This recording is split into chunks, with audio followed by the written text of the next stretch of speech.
right, 4 ewes and 1 ram. This is way more peaceful than the 2 rams.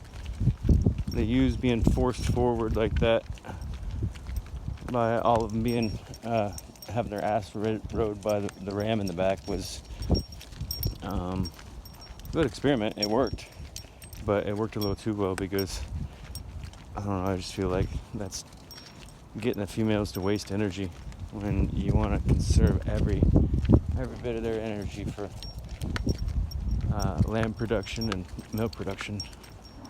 Just got that perfect patch of wild alfalfa right there. All right, let's go. Casey's done. She's not eating. We're not stopping just for happy here. Let's go. Yeah. All right. Oh, shoot. Hey, what's up, bro? Oh, hey. Oh, sheep. Wow. See if there's a spot. Oh, we still got lines, huh? It's all right. Still got lines. Still got lines for people. All right. I just went to the food bank yesterday. I got a bunch of vegetables. Got my fridge packed full. I'm gonna have a veggie lunch. All right. Smelling like Romanesco cheesy broccoli. Yes. Fat. Sheep tallow fat mixed in. Yum. Silly rooster. All right. A black widow has made its nest in the chicken nesting box. And it has a egg sac, so we can't let that hatch. Can't have black widows going everywhere. So I'm gonna have to kill it. Got this handy dandy fly swatter that has these nubs on the back of it. And it's too stiff to be a good fly swatter, so I figured it would make an excellent spider smasher.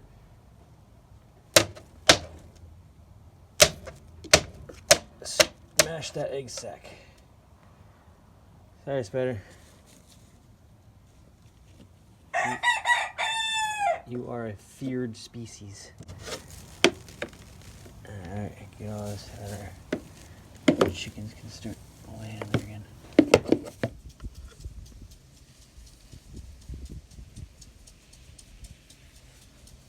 Alright. My sheep's cheese. Yes.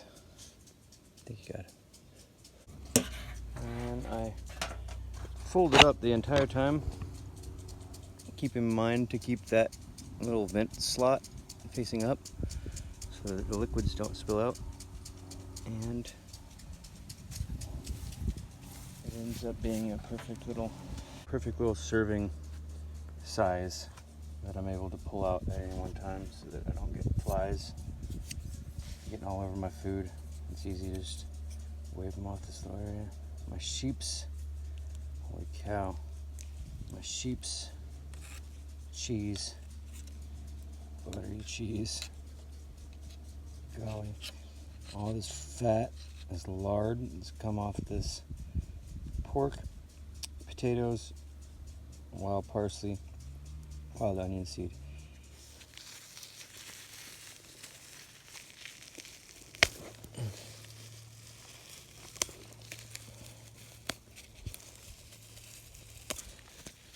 Alrighty.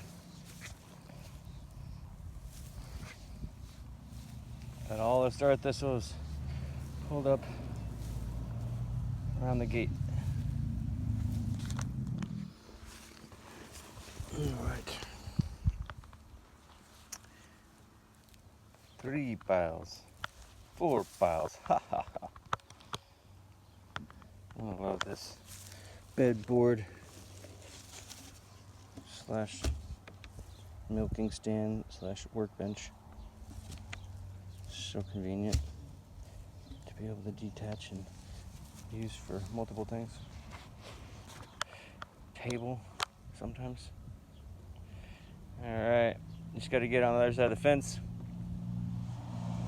Make a couple other piles over there, and then make a pile of this lighter populated star thistle along this outside fence line. And then you got some heavier stuff down at the end. A couple more piles to go. Starting to get hot though. Finish tomorrow. Thank you to my subscriber Mike, who stopped me the last time that we went into town and asked me if I would like some of his garden goods. We got some purple potatoes in here, some red peppers, and my sheep's cheese, and a big old piece of Uproot Meats local pork fat. That's the back strap.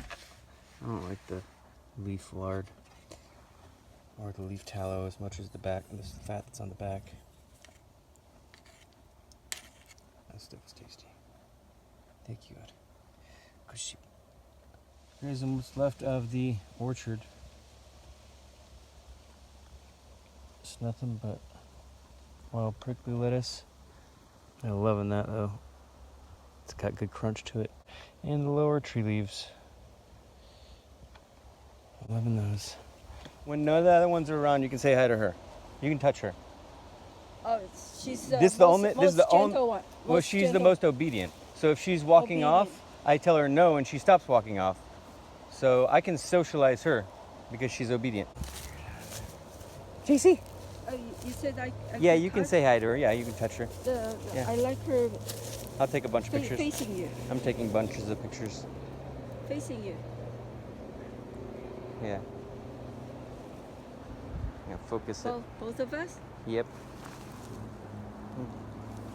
And you could choose which one you want.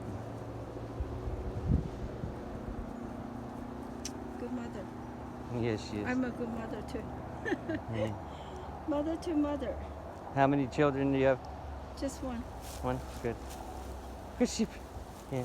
There's with several one, of them. Both facing? Yeah. Both face?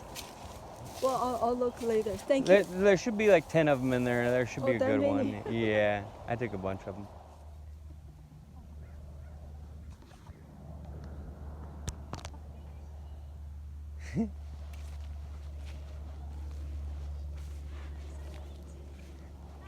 Hi.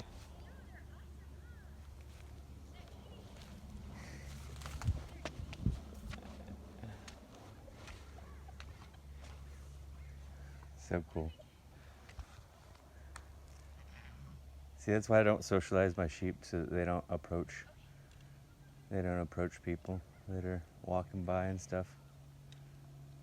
We got a lot of walkers and joggers, bicyclists on this road.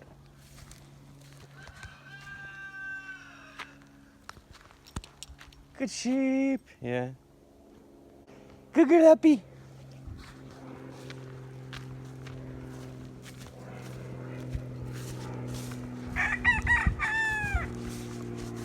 Good sheep. Hey, you guys ready to come through here? We have more. Start this to pull up through here.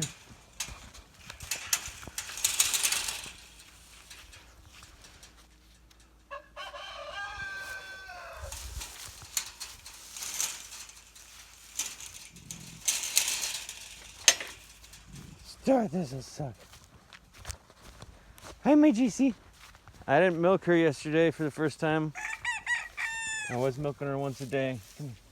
See how your udder feels. So the sheep named Penny is the matriarch of my entire herd. Her first lambing, she had JC and JC's sister, Candy, and then I bought her. And I came back the next year to that farm, and I traded for almost a year for JC there. And then Penny ended up having, for her second lambing, she ended up having Rambo. And thank you. And so now I have thank you again. And then her third lambing, she had Annie, just Annie. This is his secondary property that he plans to build a house right over there, about where the wheelbarrow is. And build a big house there. Tear that little small one down. and he's helping fund it with his marijuana growing operation. And he was growing hemp last year, but this year, I don't know, last year they had it all burned up because the irrigation ditch got shut off early. So he didn't even try to grow it this year. Yeah. Living out here rural, it's a lot of people don't know that rural living, you have to worry about being robbed, about your place being robbed. Possibly just as much as if you're in town, because your neighbors are a further distance away, and so they're less likely to be able to hear and jump in, help out, or call the cops. It's good to have eyes on the place. That's why he invited me to start staying here last year. I was grazing my sheep on the side of the road, gorilla grazing, and my friend here stopped. I didn't know him at the time. And he was like, "Hey, I got this place right down on the corner. You're welcome to go graze down there whenever you want, and you can stay the night as long as you want." And I was like, "What? Thank you." So came down here, and I was like, "Wow, this is the perfect property. It's out in the open, but not too busy." So it's like we're passively spreading awareness about this cool alternative lifestyle by having a teeny home that you can pull yourself if need be. And you're gonna need to, because every time that you stop your wagon, you inevitably have to shift it around to different perfect micro spots to get it level. In order to do this over the long term, you're gonna have to have an extendable leash with your stake permanently attached to it,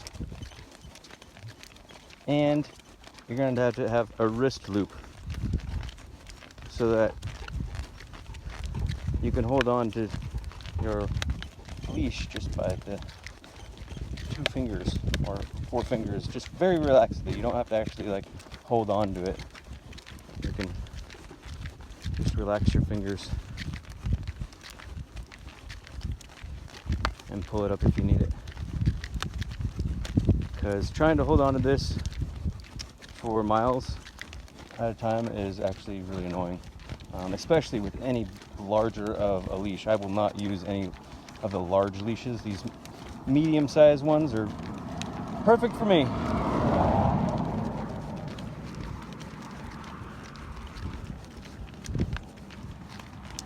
Good sheep. Good sheep. Yeah.